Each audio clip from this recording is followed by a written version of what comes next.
Bonjour, t'es-il déjà arrivé de te poser la question, c'est quoi la différence entre un pays, un État et une nation? Si oui, reste jusqu'à la fin de cette vidéo car tu vas savoir définitivement c'est quoi la différence entre ces trois thèmes. A tout à l'heure. Et c'est parti. Alors bienvenue sur ma chaîne, si tu n'es pas encore abonné, c'est l'occasion de le faire. Aujourd'hui, nous allons essayer de clarifier un sujet qui est souvent source de confusion. Il s'agit de la différence entre un pays, un État ou une nation. Ce sont là trois thèmes qui sont souvent utilisés de manière interchangeable, mais qui ont des significations précises et différentes. Alors, je vais essayer avec des exemples concrets à travers cette vidéo de vous faire comprendre au mieux ces trois concepts. Commençons déjà par un pays. Qu'est-ce qu'un pays? Un pays, c'est avant tout ce qu'on appelle une entité géographique. Il s'agit là d'une zone qui est délimitée par ce qu'on appelle des territoires qui peuvent être terrestres, maritimes ou même aériens. Donc voilà à peu près la définition d'un pays. Comme exemple, la France délimitée par la Suisse, l'Allemagne, l'Espagne au sud par exemple, le Bénin délimité par le Nigeria, le Togo, le Burkina Faso, la Côte d'Ivoire, le Ghana, le Sénégal. Donc tout ça, c'est ce qu'on appelle des pays. Des zones géographiques bien délimitées par ce qu'on appelle des territoires. C'est-à-dire, un pays peut souvent inclure une population et un territoire. Mais ces deux éléments ne font pas d'un pays un État. Alors c'est quoi un État? Un État, c'est une entité politique et juridique qui est composée de trois éléments clés. Il s'agit là d'un territoire, ce qu'on a vu précédemment dans le cas du pays, c'est-à-dire une zone délimitée par des frontières reconnues internationalement. Une population, deuxième point clé, c'est-à-dire des personnes qui vivent sur ce territoire. Et tenez-vous bien, un gouvernement souverain, c'est-à-dire une autorité qui exerce un pouvoir sur le territoire et l'ensemble de la population. Alors, c'est quoi un État souverain? Et là, tenez-vous encore bien, un État souverain, c'est un État qui n'est soumis à aucune autorité externe. Exemple, les États-Unis. C'est là un État qui a un gouvernement fédéral qui a l'autorité sur l'ensemble du territoire. Mais attention, tous les territoires ne sont pas des États souverains. Et ça, vous le savez. En tout cas, pour tous ceux qui vivent, par exemple, dans la zone Afrique francophone, nous le savons. C'est même l'actualité. Et c'est même pour cette raison qu'actuellement, trois pays, notamment, se battent pour leur souveraineté. Et je crois l'ensemble même des pays. Nous allons prendre, par exemple, aussi en Amérique du Sud, un cas comme Porto Rico, qui est un territoire, mais qui n'est pas un État souverain. Voilà.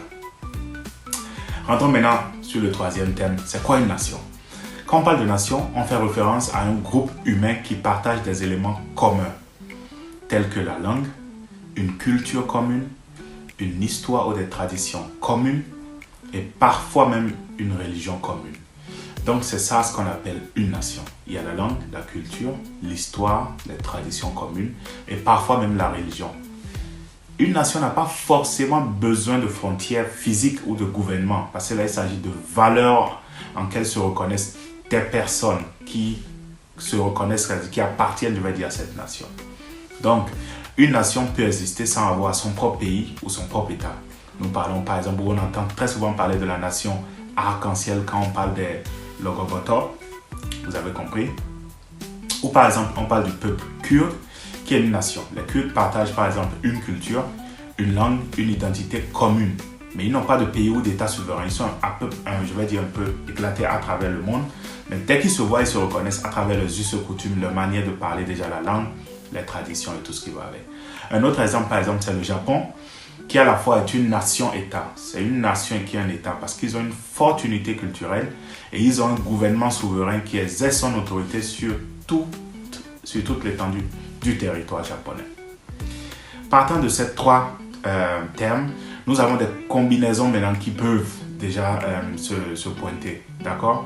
Nous parlons par exemple d'une nation-État. J'ai donné l'exemple du Japon ou la France par exemple. C'est une nation, le fromage, les jambons, la baguette de pain, le français se reconnaît.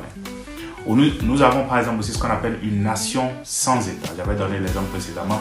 Ce sont les Kurdes ou les Palestiniens par exemple qui se battent aujourd'hui aussi. Et nous avons aussi un pays sans nation unique. Prenons le cas du Canada. C'est un pays, mais qui n'a pas de nation unique parce que là, on retrouve des francophones, des anglophones, les natives, c'est-à-dire les premiers qui sont venus s'installer sur le territoire. Donc, pour résumer, un pays, c'est une zone géographique délimitée par des territoires qui sont reconnus internationalement. Peut avoir une population et un territoire. Un État, c'est une entité politique et juridique souveraine. Et enfin, une nation, c'est une entité culturelle et identitaire. Donc vous voyez, quand on parle de nation, il y a la dimension culture et identité qui revient. Donc, comprendre cette distinction permet d'apprécier la complexité des relations internationales et des dynamiques sociales, surtout quand on parle ici de géopolitique sur cette chaîne. Donc, merci pour votre attention. Et je vais vous laisser maintenant un exercice à la fin. Dites-moi en commentaire si vous êtes issu d'un pays, d'un État, ou si vous faites partie d'une nation.